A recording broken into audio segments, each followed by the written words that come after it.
샬롬. 11월 11일 화요일 아침 말씀 같이 함께 나누도록 하겠습니다. 자, 기도하고 시작하겠습니다.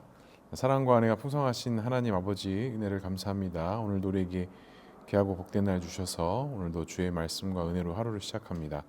오늘도 주님의 은혜가 있는 하루가 될 수 있도록 인도해 주시고, 오늘도 말씀을 통하여서 주의 은혜가 풍성하게 넘치는 귀한 하루, 또 그런 시작이 될 수 있도록 주님 인도하여 주시옵소서. 하나님께서 함께 하실 것을 믿사오며 이 모든 말씀 예수님의 이름으로 기도합니다. 아멘. 네, 오늘 함께 나눌 말씀은 여호수아 2장 1절에서부터 7절까지의 말씀입니다. 네, 제가 봉독해 드리겠습니다. 눈의 아들 여호수아가 시딤에서 두 사람을 정탐꾼으로 보내매 이르되 가서 그 땅과 여리고를 엿보라 하매 그들이 가서 라합이라 하는 기생의 집에 들어가 거기서 유숙하더니 어떤 사람이 여리고 왕에게 말하여 이르되 보소서 이 밤에 이스라엘 자손 중에 몇 사람이 이 땅을 정탐하러 이리로 들어왔나이다. 여리고 왕이 라합에게 사람을 보내어 이르되 내게로 와서 내 집에 들어간 그 사람들을 끌어내라. 그들은 이 온 탐정을 정탐하러 왔느니라. 그 여인이 두 사람을 이미 숨긴지라 이르되 과연 사람들이 내게 왔었으나 그들이 어디서 왔는지 나는 알지 못하였고 그 사람들이 어두워 성문을 닫을 때쯤 되어 나갔으니 어디로 갔는지 내가 알지 못하나 급히 따라가라. 그리하면 그들을 따라 잡으리라 하였으나 그가 이미 그들을 이끌고 지붕에 올라가서 그 지붕에 벌려놓은 3대에 숨겼더라. 그 사람들이 요단 나루터까지 그들을 쫓아갔고 그들을 뒤쫓는 자들이 나가자 곧 성문을 닫았더라. 아멘. 네, 오늘은 우리가 잘 알고 있는 기생 라합의 이야기입니다. 우리가 여호수아 말씀이 이제 저희 교회가 이제 시작이 되면서 제가 올해 연초부터 중반부까지 나눴기 때문에 아마 내용들을 아마 이렇게 새록새록 좀 기억들이 좀 나시는 좀 부분들이 있을 것 같아요. 오늘 본문은 이제 여호수아가 그 여리고를 건너가 이제 여리고성을 점령하는 가운데 정탐꾼을 보낸 그런 이야기의 첫 시작의 사건입니다. 근데 여기서 생각해 볼 것은 여호수아가 왜 정탐꾼을 보냈을까라는 거예요. 왜냐하면 이미 하나님께서 말씀으로 약속을 주셨고 그 언약에 대한 근거들을 다 제시하셨음에도 불구하고 왜 여호수아는 과연 정탐꾼을 보냈을까? 과연 불신앙적인 요소 때문이었을까? 아니면 뭔가 더 확실한 증거들을 찾고자 함이었을까? 뭐 이렇게 좀 우리가 생각해 볼 수 있을 것 같아요. 그런데 중요한 거는 뭐 여호수아의 마음이 불신앙적인 요소일 수도 있고 아니면 믿음의 어떤 더 견고함을 더 찾고자 함일 수도 있지만 그것이 더 중요한 것이 아니라 사실은 어떠한 마음으로 보냈던지 간에 하나님께서는 이 일들을 통해서도 여호수아에게 분명히 어떤 하나님의 메시지들을 듣게 하시고 알게 하시고 전달받게 하셨다라는 것을 우리가 알 수 있습니다. 또 이것을 우리가 또 추측할 수 있는 건 이미 여호수아는 모세의 때에 정탐꾼의 경험이 한 번 있었던 자였어요.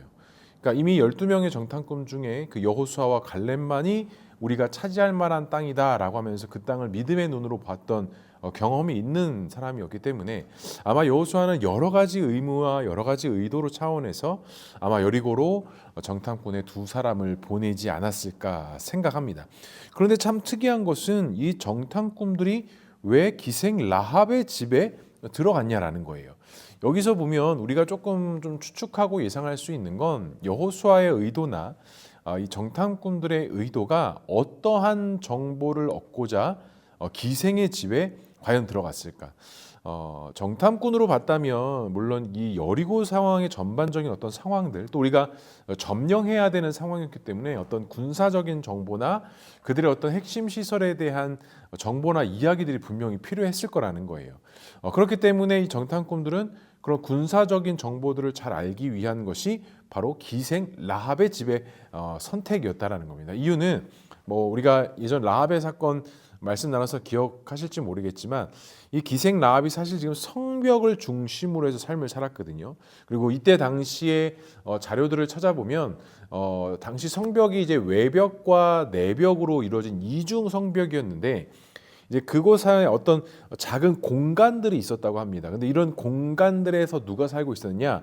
바로 가장 하층민이라고 할 수 있는 어떤 기생들, 어떤 종들이 사는 곳이 바로 그런 성벽과 성벽 사이에서 살았대요. 그리고 전시가 되면 이제 그곳에 돌을 채워서 성벽을 더 견고하게 세우는. 그러니까 어찌 보면 기생은 자기의 구체적인 어떤 거주지라든지 어떤 집이 없는, 어떻게 보면 되게 비참한 인생이었고, 어떻게 보면 군인들을 상대해야 되는 그런 안타까운 사람 중에 한 사람이었다는 것을 우리가 알 수 있습니다. 하지만 이 정탐꾼들이 기생 라합의 집에 들어갔을 때 어떠한 일이 나타나느냐? 어떠한 사람들로 말미암아 이 이스라엘 백성들에게 정탐꾼이 왔다라는 것을 이 여리고 왕이 알게 됐어요. 그런데 이 기생 라합이 분명히 우리 집에 정탐꾼이 들어왔다라는 것을 고발하거나 신고하면 뭔가 보상이 있고 뭔가 자기 인생에 있어서 기회를 잡을 수 있는 좋은 여건들이 있었음에도 불구하고 오늘 말씀에 보면 그 기생 라합이 정탐꾼들을 숨겨두었다라고 이렇게 말씀하고 있습니다.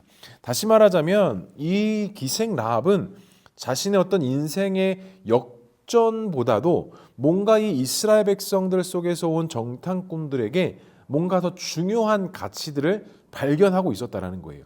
그러니까 눈에 보이는 어떤 현실에 따라가는 여인이 아니라 자신의 삶을 비관하고 불평하여서 새로운 세상을 꿈꾸는 그런 자가 아니라 뭔가 이스라엘 백성들 안에 있는 그런 진리 대신 하나님에 대한 이야기들을 알고 있지는 않았을까. 뭔가 다른 무엇인가가 가치가 있었기 때문에 이 정탐꾼들을 숨겨두지 않았을까. 그렇게 생각해 볼 수가 있습니다. 내일 본문에 대해서 우리가 정확히 더 이르긴 했지만 숨겨둔 이유가 구체적으로 있었다라는 것이죠. 그러면서 어떻습니까? 이 라합은 이 이스라엘 백성들의 정탐꾼들을 숨겨주면서 자신이 지키고자 했던, 자신이 또 간직하고자 했던 어떤 그런 신념과 그런 어떤 가치의 문제들을 분명히 하고자 했던 여인이라는 것을 알 수 있습니다. 이 기생 라합은 사실은 그 예수 그리스도의 족보에 등장하는 여인 중에 하나입니다.